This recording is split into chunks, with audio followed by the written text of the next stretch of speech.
DJ বাদক অভিষেক mu mu স্বরে digital ভাষণেই সীমাবদ্ধ।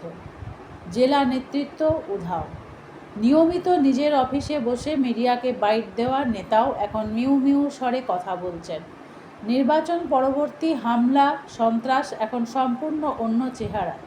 পোস্ট পোল ভায়োলেন্স এখন অন্য চেহারায়। এখন ফাইল খোলো, জেল ভরো। দুর্গাপুর মহকুমায় তৃণমূল জমানায় পদ না পাওয়া কিংবা পদ হারানো নেতারা বিজেপির অদৃশ্য আঁচলের তলায় নিরাপদে অবস্থান করছেন। পরিযায়ী সাংসদ, প্রাক্তন মন্ত্রী এখন আর তাদের সুললিত ভাষণ শোনাচ্ছেন না। ইতিমধ্যেই ফাইল খোলো, জেল ভরো খাতায় দাপুটে তৃণমূল নেতাদের নাম উঠেছে। আপাতত তারা শিঘরেই রয়েছেন।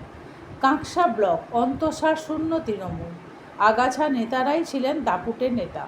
জ্যৈষ্ঠের তপ্ত বাতাসে এখন একদা দাপুটে তৃণমূল নেতাদের অন্তরে বাইরে বয়ে চলেছে মাঘের কনকনে হিম শীতল বাতাস। মাঝে মাঝেই ঘুম ভেঙে আঁতকে উঠছেন, স্বপ্নে লকআপে শুয়ে আছেন এমন ছবি দেখে। ঠিক এই মুহূর্তে প্রায় 100-র কাছাকাছি তৃণমূল নেতা ও কাগজে কলমে নেত্রীর স্বামীরা চরম আতঙ্কেই দিন কাটাচ্ছেন। কোনো সকাল কিংবা কোনো সন্ধ্যায় পুলিশ এসে তুলে নিয়ে যায়, এই চিন্তায় ব্লাড প্রেশার বাড়ছে। গোপালপুর পঞ্চায়েত এলাকায় প্রায় 20 জন নেতা এখন ভাবছেন কবে তাদের যেতে হবে শ্রীঘরে। অনেকেই কারো ফোন ধরছেন না, কেউ কেউ এখন এলাকায় ফেরেননি। আমলাজোড়া পঞ্চায়েত এলাকায় প্রায় 15 জন নেতা এখন শ্রীঘরের আশঙ্কায় নাওয়া খাওয়া প্রায় ছেড়েই দিয়েছেন। অনেকেই এলাকা ছাড়া। জঙ্গলমহলের তিলকচন্দপুর, বিদবিহার ও বনকাটি এলাকায় বালি মাফিয়া তৃণমূল নেতারা এখন গা ঢাকা দিয়ে আছেন।